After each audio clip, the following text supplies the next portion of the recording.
En ma qualité de coordonnatrice, je réaffirme l'engagement du Programme national de lutte contre le VIH-Sida et les infections sexuellement transmissibles à faire un usage optimal de cette infrastructure dans le respect des principes de transparence, d'efficacité et d'alignement sur les orientations stratégiques définies par le Programme national de développement sanitaire. La République du Congo s'est dotée d'un nouveau siège du Programme national de lutte contre le sida, PNLS. Un don offert par le Programme des Nations Unies pour le développement en sigle, PNUD, ce 15 décembre par les mains du professeur Jean-Rosaire Ibarra, ministre de la Santé et de la Population.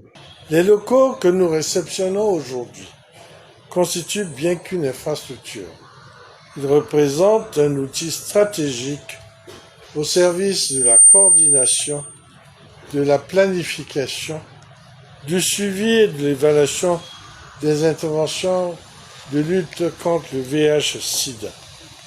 Ils offriront au programme national un environnement de travail propice à la performance, à l'innovation et à la redevabilité. Je tiens à exprimer au nom du gouvernement de la République notre profonde gratitude au Fonds mondial de lutte contre le sida, la tuberculose et le paludisme, dont l'appui financier a permis la réhabilitation de ces locaux.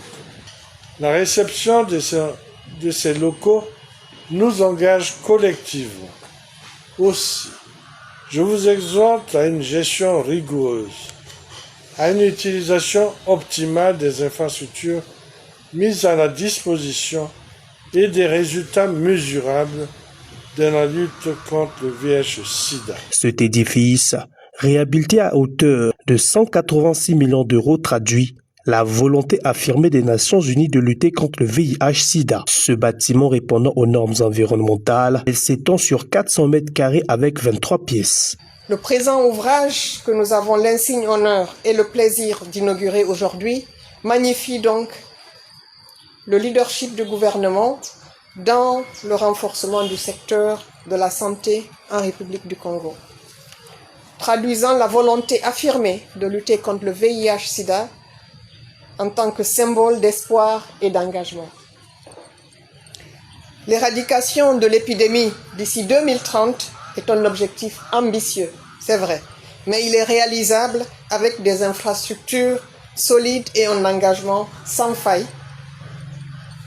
Et à cet effet, le Programme des Nations Unies pour le développement, ensemble avec notre partenaire du Fonds mondial de lutte contre le sida, la tuberculose et le paludisme, nous ne pouvions que soutenir et accompagner par tous les moyens techniques et financiers la mise à disposition d'un édifice moderne qui incarne notre détermination collective à ne laisser personne de côté dans la lutte contre le VIH-Sida.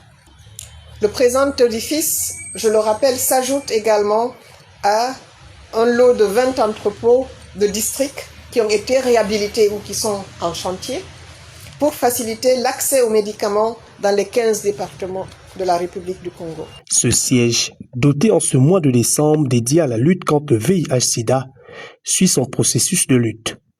Le gouvernement congolais devrait verser sa contrepartie d'ici en fin 2026 afin de bénéficier de la prise en charge des médicaments destinés aux malades atteints du VIH-Sida.